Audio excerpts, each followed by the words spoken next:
ஆண்டவராகிய இயேசு கிறிஸ்து நாமத்தினாலே உங்கள் யாவருக்கும் அன்பின் வாழ்த்துக்கள். இதனால இயேசு வழி சுவிசேஷ ஊழியங்கள் சார்பாக Jesus is the way gospel ministry சார்பாக ஆண்டோட வார்த்தை என்ன பார்க்க போறோம்னா, ஓசியா 13:9 ஓசியா 13:9. இஸ்ரவேலே, நீ உனக்கு கேடுண்டாக்கி கொண்டாய், ஆனாலும் என்னிடத்தில் உனக்கு சகாயம் உண்டு. இஸ்ரவேலே, நீ உனக்கு கேடுண்டாக்கி கொண்டாய், ஆனாலும் என்னிடத்தில் உனக்கு சகாயம் உண்டு. ஸோ இந்த மாதிரி ஒரு மனுஷனை உலகத்தில் நேசிக்கிற ஒரு தெய்வம் பார்த்தா அது ஆண்டவராகிய இயேசு கிறிஸ்து என் வாழ்க்கையில் உணர்ந்திருக்கிறேன். இந்த வீடியோ பார்க்குற ஆண்டோட பிள்ளைகளுக்கு சரி, ஆண்டு அறியாத பிள்ளைகளுக்கு சரி, எவ்வளோ ஒரு அற்புதமான உயிரில் வார்த்தை பாருங்க. இஸ்ரவேலே, நீ உனக்கு கேடு உண்டாக்கி கொண்டாயப்பா, பாவத்தின் சம்பளம் மரணம்னு சொல்லுது. அந்த வசனத்தின்படி நான் பார்த்தேன்னா, ஒரு பெண்ணை இச்சையோடு பார்த்தாலும் சரி, நீ அவதூறான வார்த்தையில பேசலாம் சரி, நீ அசிங்கமான வார்த்தையை பேசினாலும் சரி, நீ பைபிள் படிக்காம போனாலும் சரி, நீ சர்ச்சுக்கு வராமல் போனாலும் சரி, உன்னை போல மற்ற மனுஷனை நேசிக்காம இருந்தாலும் சரி, என்னுடைய வார்த்தைக்கு விரோதமாக எது நடந்தாலும் அது பாவம்ப்பா. அப்படி பாவம் நீ செஞ்சா என்னுடைய நியாயத்திற்கு நான் உனக்கு கொடுக்க வேண்டியது மரண தண்டனை. பட் அந்த எல்லா காரியத்துக்கும் ஒரு நாளும் நான் உனக்கு நீதியுள்ள தெய்வமா பார்க்கல, இரக்கத்தின் தெய்வமாய், மன உருக்கத்தின் தெய்வமாய் நான் உன்னை பார்த்ததுனால தான் இன்னைக்கு நீ ஜீவனோட வாழ்ந்துட்டு இருக்கிற. ஆனால் எங்கள் வசனம் சொல்றது, இஸ்ரவேலே, நீ உனக்கு கேடு உண்டாக்கி கொண்டாய். நீங்க உன் மன விருப்பத்தின்படி, உன் சுய புத்தியில, சுய இச்சையில, என்னால் இது முடியும் அது முடியும்னு சொல்லிட்டு உனக்கு தாங்க பிரச்சனை நீயே ஏற்படுத்தி கொண்டு என்னை விட்டு தூரம் போனாலும் இன்னைக்கு உன்னை பார்த்து ஆண்டு சொல்றாரு, இஸ்ரவேலே, நீ உனக்கு கேடு உண்டாக்கி கொண்டாய், ஆனால் என்னிடத்தில் உனக்கு சகாயம் உண்டுப்பா.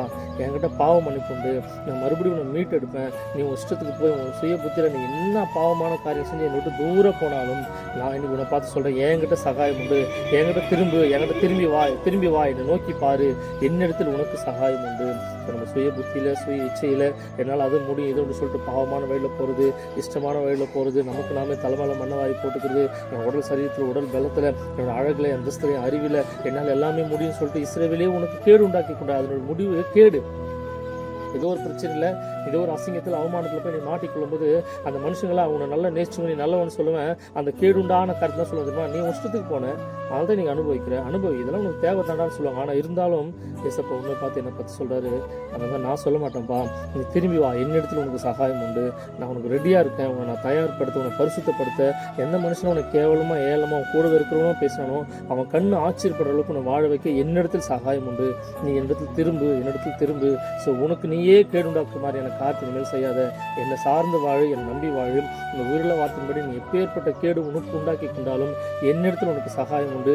அந்த சகாயத்தின் வழியில் உன் நன்மையாய், கிருபையாய், ஆசீர்வாதமாய், பரிசுத்தமாய் நடத்தும்னு சொல்றாரு. இந்த உயிருள்ள வார்த்தையின்படி நம்மையும் நம் குடும்பங்களையும் ஒரு நாட்கள் கர்த்தர் ஆசீர்வதிப்பார். ஸோ நம்ம சுயபுத்தியில் போய் நம்ம கேடு உண்டாக்கி நமக்கே தப்பான வழியில் போகாதபடி ஆணுடைய சகாயத்தின்படி வாழும்போது கர்த்தர் நிச்சயமாய் கிருபையாக நடத்துவார். அவரை நம்பி வாழ்வோம், அவரை சார்ந்து வாழ்வோம். இந்த உயிருள்ள வார்த்தையின்படி நம்ம ஆசீர்வதிப்பாராக. ஆமென்.